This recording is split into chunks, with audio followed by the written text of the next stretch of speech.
Hello बच्चों, मैं Dipanjan sir और मैं ब्रिटिश कोचिंग सेंटर का डायरेक्टर भी हूँ। और आप सभी के सामने क्लास 10th का ऑब्जेक्टिव जितने भी टेस्ट हुए हैं उन सभी का सेट जो है मैं आप सभी के समक्ष लाऊंगा।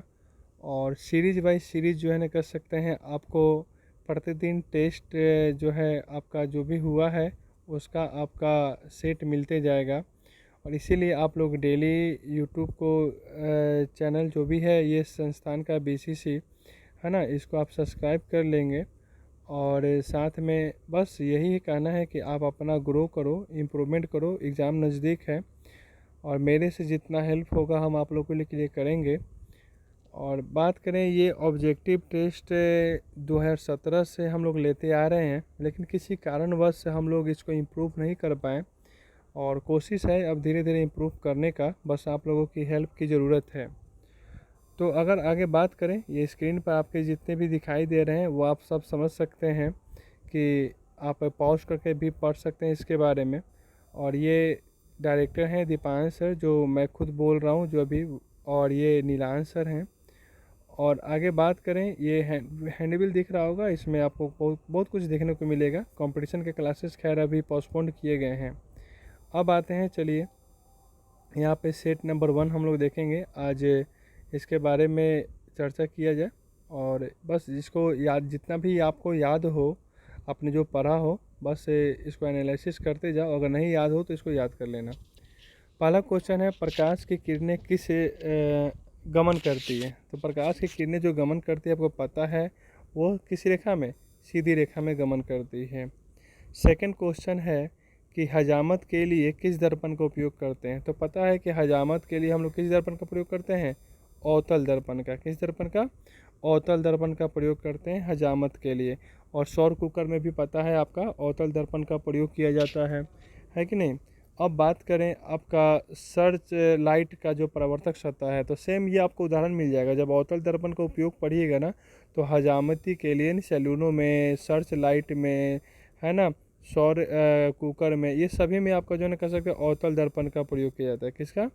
अवतल दर्पण का। फिर आगे है नेक्स्ट क्वेश्चन नंबर 4, निम्नलिखित में से किसका उपयोग खाना बनाने में, किसका उपयोग खाना बनाने में किया जाता है? तो खाना बनाने में आपका जो है ना कह सकते हो उपयोग किया जाता है, तो आपका LPG का किया जाता है, बायोगैस का किया जाता है और कोयला का किया जाता है, ये खाना बनाने में। लेकिन अगर यहाँ क्वेश्चन जो पूछ रहा है कि किसका उपयोग ईंधन के रूप में नहीं किया जाता है, तो नहीं किया जाता है तो कह सकते हैं आपका CNG में नहीं किया जाता है।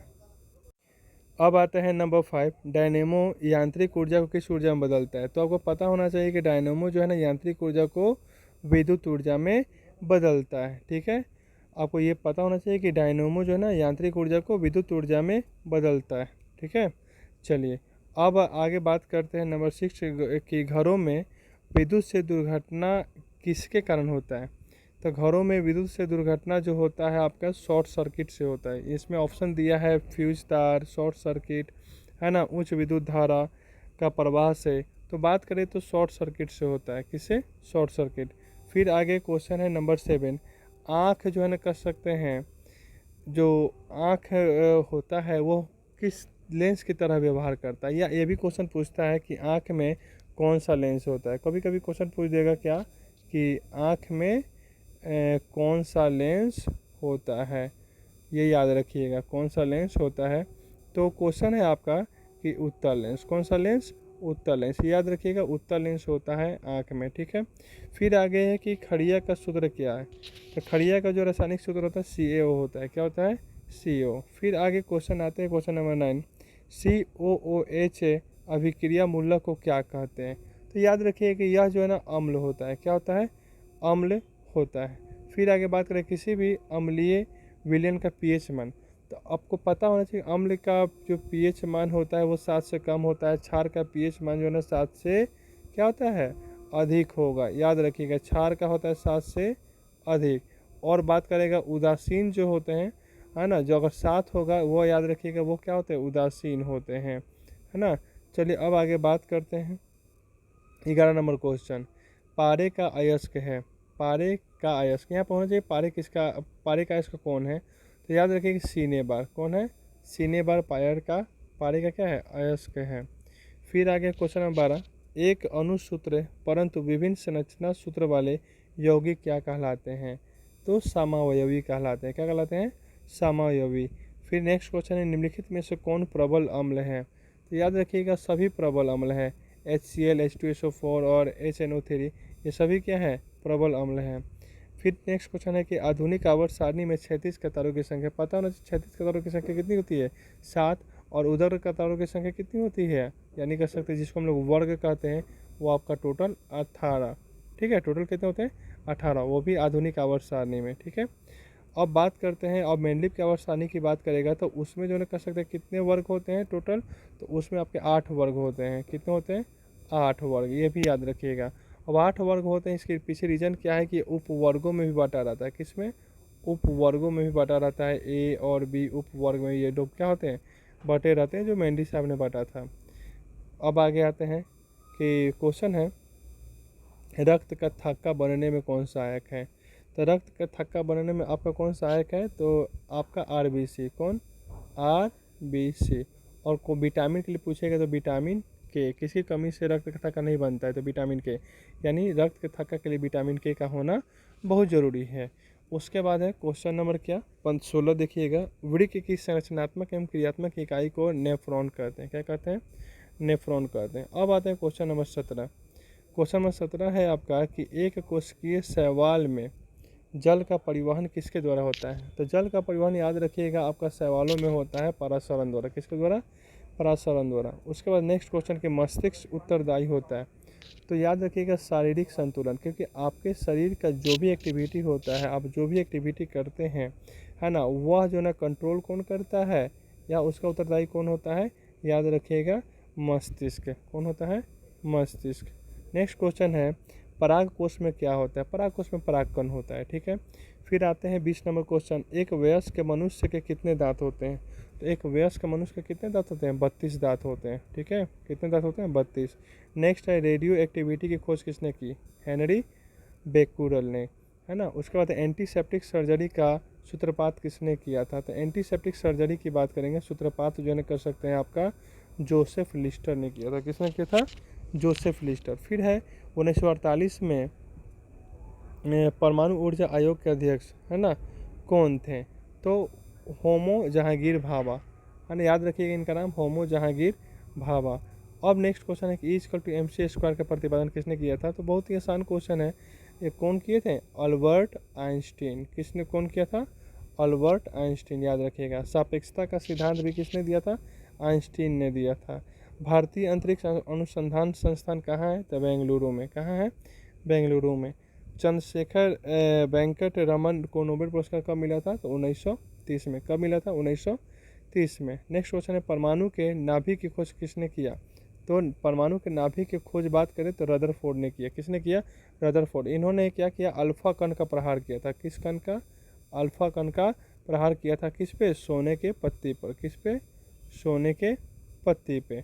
ठीक है, फिर नेक्स्ट क्वेश्चन अगर बात करें आपका, सूर्य के द्रव्यमान के 1.4 गुने द्रव्यमान को क्या कहा जाता है, तो याद रखिएगा चंद्रशेखर सीमा कहा जाता है। क्या कहा जाता है, चंद्रशेखर सीमा। नेक्स्ट क्वेश्चन है, क्रेस्कोग्राफ नामक यंत्र की खोज किसने किया, तो जगदीश चंद्र। किसने किया, जगदीश चंद्र।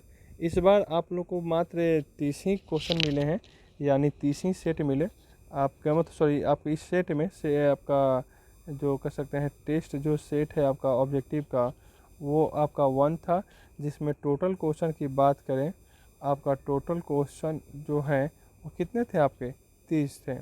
लेकिन अगली बार आपको जो है कर सकते हैं 30 नहीं मिलेंगे, 10 क्वेश्चन एक्स्ट्रा मिलेंगे, 40 क्वेश्चन। एक चीज़ बता दें कि टेलीग्राम भी है ना, आप सर्च करोगे ब्रिटिश कोचिंग सेंटर, तो उस पर आपको जो कर सकते हैं टेलीग्राम मिलेगा। टेलीग्राम पे सर्च करोगे ब्रिटिश कोचिंग सेंटर तो मिलेगा, है ना, इस पर सर्च कर सकते हैं कोचिंग सेंटर,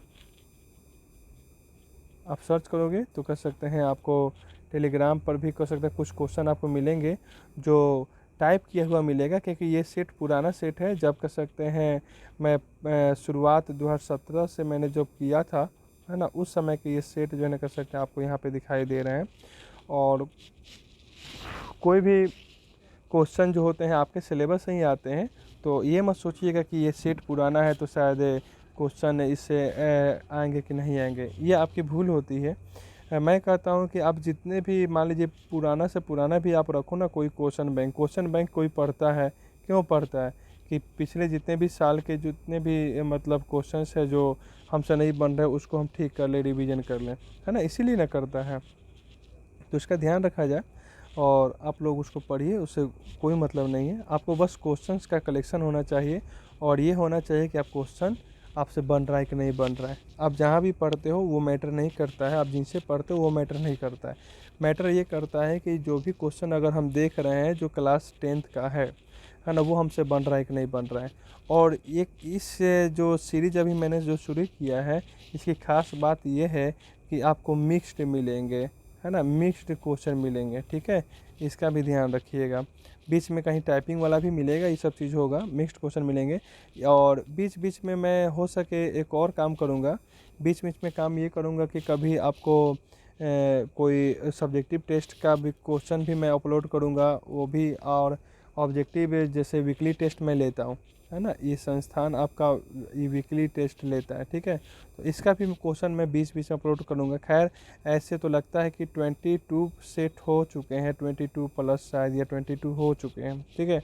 लेकिन खैर जहाँ से 23 से भी सेट करूँ तो वहाँ से भी मैं आपको अपलोड वहाँ से भी करके मैं दूंगा, वो भी आप देखिएगा।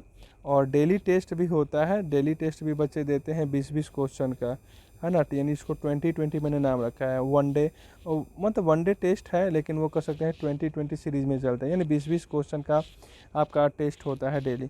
तो अगर वैसा होगा, अगर सब आप वीडियो कुछ अच्छा लगेगा आप लोग का, जैसा आप लोग का कमेंट होगा, है ना, तो 10th के लिए मैं वो भी वीडियो अपलोड करते जाऊंगा। क्योंकि देखिए सब्जेक्टिव तो कर सकते हैं, आप जहाँ पढ़ रहे हैं वो अच्छी बात है, कोई दिक्कत नहीं है। सब्जेक्टिव कोई भी टीचर बेहतर देने की कोशिश करता है ना। और आप अपना नोट्स जिस तरह से तैयारी कर रहे हैं जहाँ भी पढ़ के, उसको अच्छे से तैयारी कीजिए। और ऑब्जेक्टिव के लिए बस ये इतना माइंड पे रखो कि ये प्रैक्टिस के लिए है ना, ये प्रैक्टिस सेट रखो कि हमसे जो हम याद कर रहे हैं वो बन रहा है कि नहीं बन रहा है ना। क्योंकि अब समय कम है, मात्र आपके पास से देखा जाए तो अक्टूबर से जोड़ा जाए तो अभी से 4 मंथ, नहीं तो अक्टूबर को अगर हटा कर देखा जाए तो बस आपके पास 3 मंथ्स हैं, है ना, 3 मंथ्स है। अब 3 मंथ्स में बस आपको जो देख लेना है कि मेरा तैयारी किस तरह से है, ठीक है। मैं पुनः कह दूँ कि आप लोग पढ़ो और मेहनत करो और रिज़ल्ट अच्छा लाओ, अपने परिवार का, समाज का नाम रोशन करो। और मैं पुनः बोल दूँ कि आप सभी को ये जो कह सकते हैं यूट्यूब है, आप सर्च कीजिएगा दीपांजन सर के नाम से, आपको जो है कर सकते हैं, वहाँ पे कोचिंग का लोगो भी दिखाई देगा, ब्रिटिश कोचिंग सेंटर, बगल में लिखा होगा BCC, ठीक है। आप यहाँ पे सर्च करोगे तो कर सकते हैं आपको ये सभी वीडियो जो है कर सकते हैं प्राप्त होंगे। और बाकी जितने भी दोस्त हैं उनको शेयर करो और बताओ कि एक ये चैनल है, उस चैनल पे आप लोग देखो और बस इम्प्रूवमेंट करो, ठीक है। Thank you.